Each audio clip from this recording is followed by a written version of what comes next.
என்னாலேயே என்கிட்ட இருந்தது எல்லாமே என்னாலேயே கெட்டு போகுது. என் முட்டாள்தனத்தால் தான் என் வாழ்க்கை கோணிக்குச்சு. தெரியாமல் இப்படி பண்ணிட்டேன், அதனால தான் இந்த கோணல் வந்துடுச்சு அப்படின்னு கவலைப்படுறீங்களா? என் வாயை வச்சு நான் சும்மா வந்திருக்கணும், பேசிட்டேன், அவ்வளோதான், அது சொதப்பிடுச்சு. எத்தனை கோணல் வந்தாலும் பரவாயில்ல, தேவன் உங்கள் முன்னாடி இருக்கிற கோணல்களை சரி பண்ணுறாருங்க.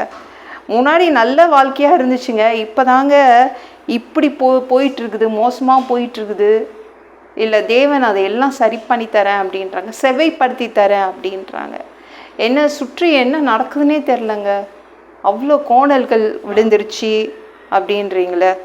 தேவன் உங்களுக்கு வாழ்க்கையை ஒழுங்குபடுத்துவதற்காகவே தேவன் வராரு, வெளிச்சத்தை கொண்டு வராரு. உங்கள் வாழ்க்கைக்கு ஒரு பெரிய வெளிச்சம் வருது, சரி பண்ணி தராருங்க.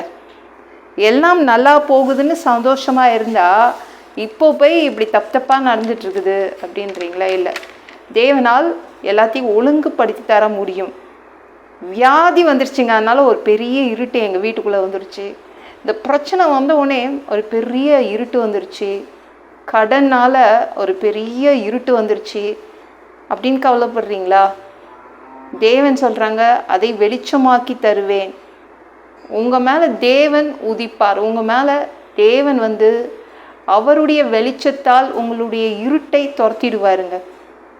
இருள் காணாமல் போயிடும். தேவன் உதிப்பார் உங்கள் மேலே. உங்கள் கண்ணு முன்னாடி எத்தனை இருள் இருந்தாலும் பரவாயில்ல, எத்தனை கோணல் மாடல்கள் இருந்தாலும் பரவாயில்ல, தேவன் ஒழுங்குபடுத்தி தருவார், அதை சரி பண்ணுவார். என்னால் தான் வந்துச்சு, பரவாயில்லையே, எப்படி வேணால் இருந்துட்டு போட்டோம், ஆனால் இந்த இயேசுவால் உங்களுக்கு சரி பண்ணி தர முடியும். மனிதர்கள் தானே, நல்லா போகிற வாழ்க்கையை நம்மளே கெடுத்துருவோம் சில தலைமை. அது ஒன்றும் பிரச்சனை கிடையாது, ஏசப்பா அதை சரி பண்ணி தருவாங்க.